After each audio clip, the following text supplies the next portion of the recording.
Good morning student.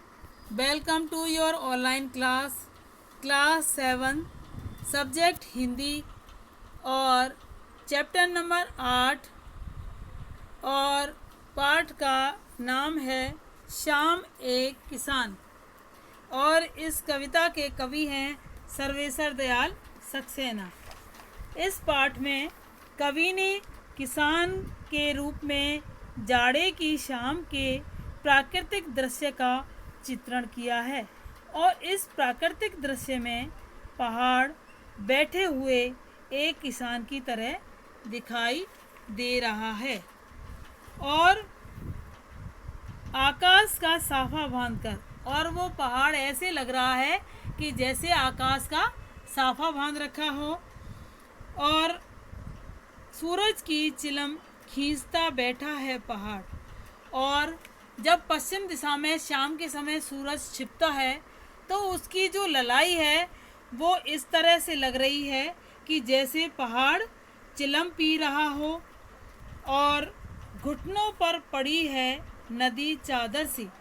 और बहती हुई पहाड़ पर जो नदी है वो इस तरह से लग रही है कि जैसे कोई किसान ने चादर ओढ़ रखी है। और पास ही दहक रही है पलाश के जंगल की अंगीठी, और पहाड़ के पास ही जंगल में पलाश के पौधे लगे हुए हैं और उन पौधों पर लाल रंग के फूल खिले हुए हैं।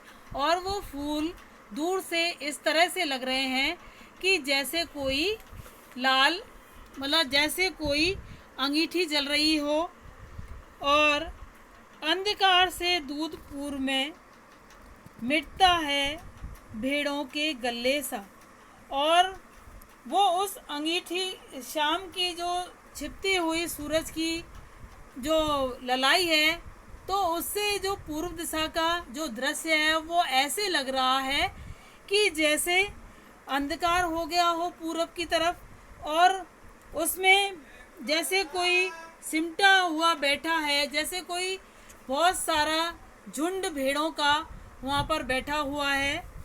और कवि ने इस दृश्य में डूबा हुआ रहा है जहाँ उस दृश्य को देख कर के कवि उसमें डूब गया है।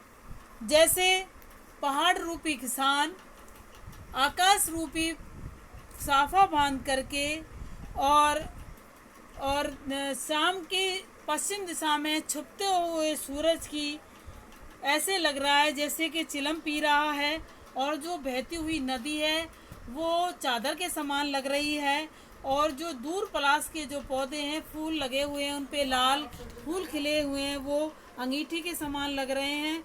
और जो अंधकार है पूर्व की दिशा में जो अंधकार लग रहा है उससे ऐसे लग रहा है कि जैसे भेड़ों का झुंड बैठा हुआ है। और उस दृश्य में कवि इस तरह से मगन हो जाता है, इस तरह से लीन हो जाता है। तो अचानक बोला मोर, तो वो अचानक जो मोर की जो आवाज़ होती है उस आवाज़ को सुनकर के कवि एकदम चौंक जाता है।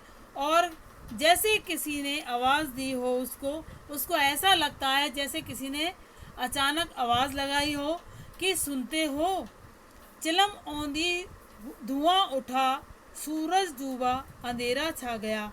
और उस चौंकने से उस कवि के चौंक जाने से जो उसके सूर्य मोर की आवाज़ सुनकर कवि चौंक जाता है और उसका ध्यान मोर की आवाज़ की ओर चला जाता है और चिलम औंधी हो जाती है।